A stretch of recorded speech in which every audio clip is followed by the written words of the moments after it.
Magandang umaga mga ka-Golden Boy, mga kababayan. Magandang ito, pampainit sa umaga na balita dahil naghamon pala kagabi si Baste Duterte, hinamon si General Torre ng suntukan. Noon, hinamon niya ng sampalan eh.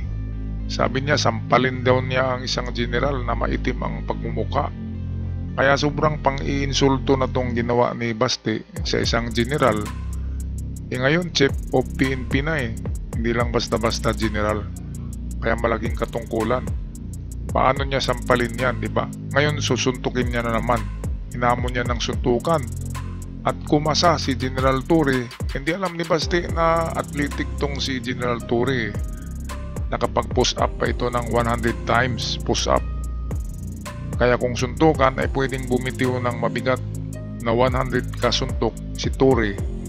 Kasi nga kaya niyang i-push up ang kanyang katawan 100 times eh. Kahit nga mga pulis na binisita niya noon, pinakita niya na nakapag-push up siya ng 100 times para magiging example sa mga pulis. Ngayon dito kahit barilan na hindi kaya ni Baste si Torre dahil praktisado ito sa shooting. Sa suntukan naman ay nagkamali din si Baste. Dahil ang sports ni Torre ay boxing eh. Saka kaya ni Torre ng 12 rounds. Ngayon, sabi ni Torre ay gawin nating boxing. 12 rounds sa Araneta Coliseum ngayon Sunday. Kaya atin ang tabayanan. Sunday kung sisipot si Baste at kung hindi siya sisipot ay mapariho ito sa nangyari sa paghamon niya kay Waldy Carbonell na hindi rin siya sumipot sa luneta at bahag ang buntot at siya yung duwag, hindi si Carbonell. Ngayon hinamon niya naman ng isang matanda pero kapabol ng suntukan o boxing ay si General Torre at baka babahag na naman ang buntot niya muli. Okay, so para sa balita, narito ang ating kaibigan sa DZMM Teleradio Serbisyo. Kasi matapang ka lang naman, we have the position pero kung suntukan tayo, arat ko makaya, bita. Ganun lang. But you're a coward. You are nothing without your position. Sa totoo lang. And nagmamatalinuhan ka lang, yan na talaga ginagawa mo. May trespass ka, may nakaabang na siya, nakita ka talaga ng media. Ayun ang galing talaga ni Baste. Ang galing mag-bash, maninira ng tao. Masakit pakinggan. Kaya kahit sino ay talagang kakasay.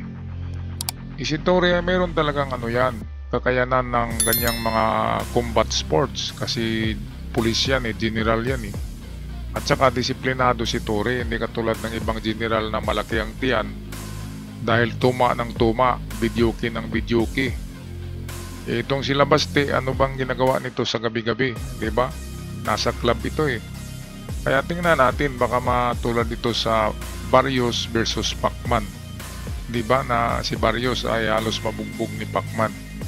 Kaya wag maliitin ang mga ang mga matandang mayroong karanasan sa mga combat sports, sa mga ganyan na klase na boxing.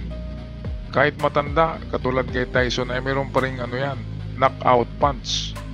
Kaya hinay-hinay lang diba sa pagbirada.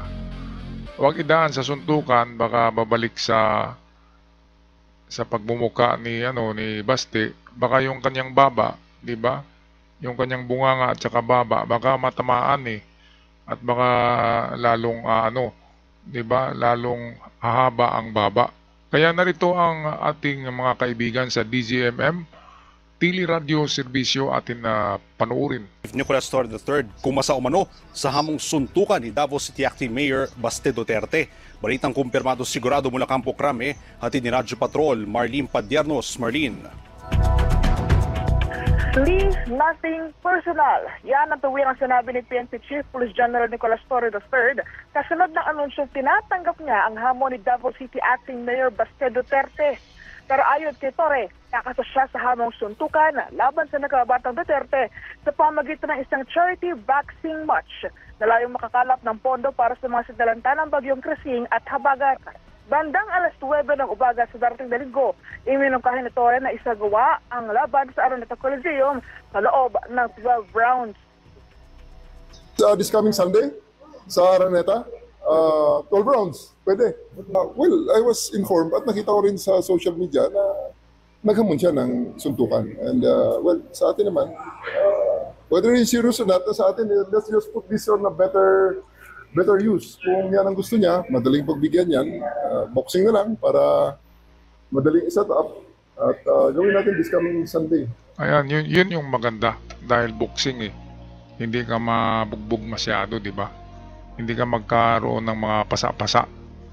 Kaya ito, kung talagang lalaki si Basti, ay dapat sisipot siya kasi advantage sa kanya kasi medyo bata-bata pa siya. At malaki ang katawan niya eh. Kung tingnan natin pound per pound, ay talo si Tory dito kasi magaan si Tory. Mabigat si Basti. At kung lakas ay may lakas din si Tory dahil palaging nagpa-practice yan. Palaging nag-ehersisyo. At ang hindi alam ni Basti ay kayang mag-push up ng 100 times si Tory. At hindi rin alam niya na mahilig sa boxing. At nagpa-practice ng boxing itong si Tory noong siya nasa kabataan pa. At kahit barilan kahit hamunin ni Basti ng barilan ito ay talo si Basti dito. Dahil palaging nag-practice ito ng shooting. Kaya tingnan natin kung sinong mas lalaki, di ba? Sinong mas lalaki sa dalawa? Si Basti o si Tory? Ito yung abangan natin ngayong linggo. Ngayong linggo daw eh. Maganda ito dahil merong proceed eh. Merong patutunguhan ang laban na ito kasi merong entrance fee. Parang fundraising ang gagawin ni Tory. Merong entrance fee, of course, maraming mga PNP ang manunood niyan. Kasi magandang laban, di ba? DDS na laban eh. DDS tsaka ano ba tong si Tory? Okay, sabihin natin loyalista at DDS ang laban na ito. Okay, balik tayo sa balita. Kortesin ng DZMM, Teleradio Serbisyo. 9 o'clock. I'll be there in Araneta. I'll ask Araneta to set up a boxing ring. Hopefully, they will oblige. Kung wala naman, di maghanap tayo ng kung saan gym ang gusto niya.